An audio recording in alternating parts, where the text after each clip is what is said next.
Unfortunately, a stark reality for many women is that poor women is that the Corrections Institute often serves as their only link to any type of mental health or substance abuse treatment. And the treatment that is offered in prisons is lackluster at the very best. In fact, most individuals who would benefit from substance abuse or mental health treatment simply do not receive it in prison. And those who do have treatment the treatments are not getting enough funding to make it effective.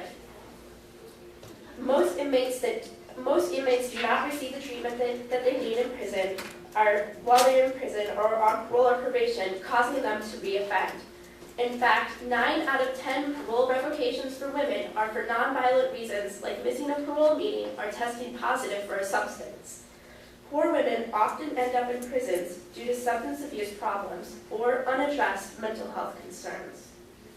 As a 2004 report by the Little Hoover Convention noted, women caught in the drug dragnet are not like their male counterparts.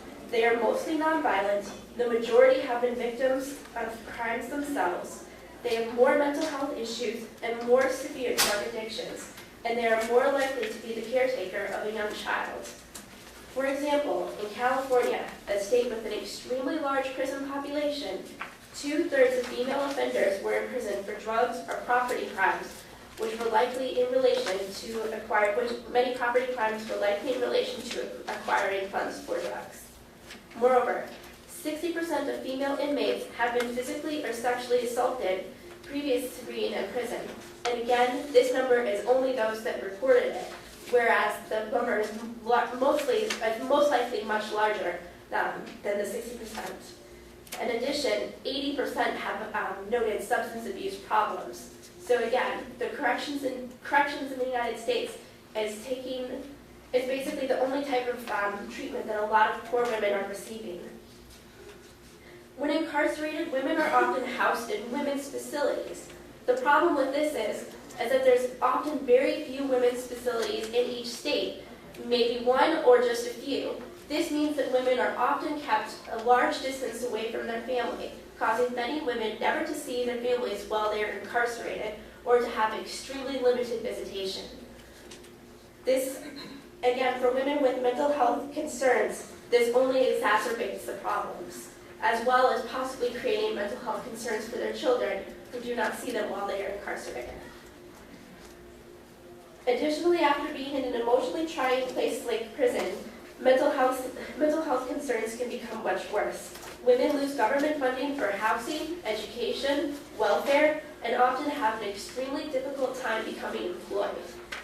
It is difficult for them not to reoffend if they do not have any type of government help, as well as any way to deal with possible mental health or substance abuse problems. In addition to healthcare concerns, the environments that poor women live in are in themselves concerning.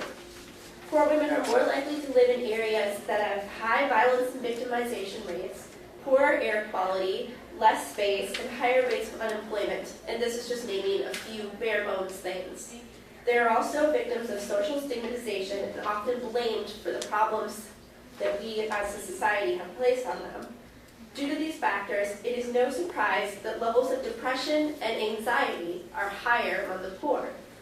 However, much of the current focus in dealing with these issues is around individual mental health treatment, but the root cause of their depression and anxiety remains unaddressed, or the stressful and dangerous conditions in which poor women are currently living. It is concerning that in today's society that so many solutions to solve mental health concerns rest only on the individual.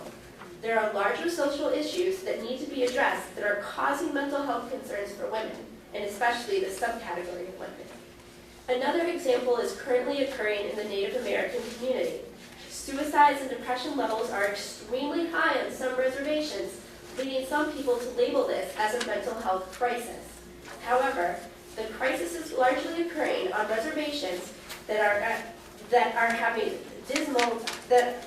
are dismal to say the least. There are enormous material needs like adequate shelter, heating, food, education, employment. Again, just naming a few things that are going unaddressed. Instead of labeling this as a mental health crisis and attempting to solve the problem only on an individual level, we need to be looking at the broader source of the problem. Indeed, there are many unaddressed racial and gender-based issues that cause differential rates of anxiety and depression. Another example from the Native American community is the battle against racist mascot images used by many sports teams. It was not until recently, October of 2005, that the American Psychological Association released a statement that racist mascot images are not only damaging for the mental health of Native Americans, but also for the greater populace. Importantly, the mental anguish that has been occurring because of the racist images did not happen the moment it was recognized by the mental health field.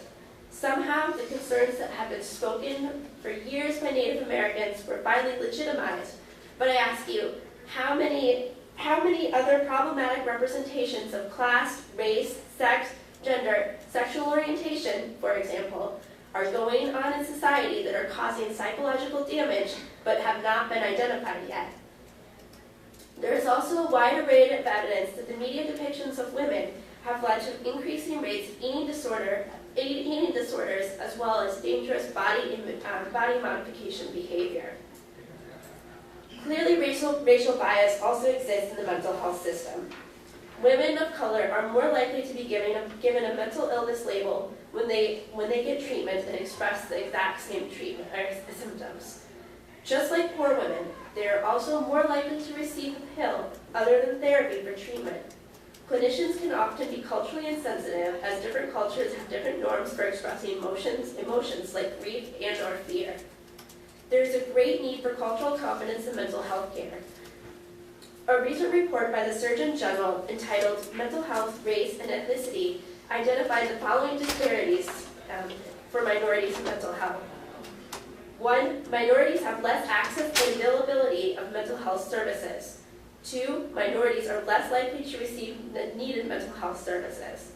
3, minorities in treatment often receive a poor quality of mental health care. And 4, minorities are underrepresented in mental health research. More than just being underrepresented in health research, minorities are also underrepresented as psychiatrists, psychologists, and other mental health professionals. Additionally, racial discrimination itself can contribute to mental health concerns in the following ways identified by the Surgeon General as well as Dr. David Williams. 1, racial stereotypes and negative images can be internalized, denigrating an individual's self-worth and adversely affecting their psychological well-being. 2, racial discrimination and societal institutions have resulted in minorities' lower socioeconomic status, causing poor living conditions in which poverty, crime, and violence are persistent stressors that affect mental health. And 3, racism and discrimination are stressful events that can directly cause psychological distress and physiological changes that affect mental health. Although there are far more issues that affect poor women and women of color in regards to mental health, hopefully the issues that I have just mentioned begin to shine light on the need to have a mental health system that treats everyone with dignity, fairness, and humanity. Again, I want to point out that the need to address the social conditions that are perpetuating mental health concerns for women at large, as well as the subcategories of women of color and poor women. Without addressing the larger social conditions that are causing mental health concerns, we are leaving ourselves and these subcategories of women vulnerable.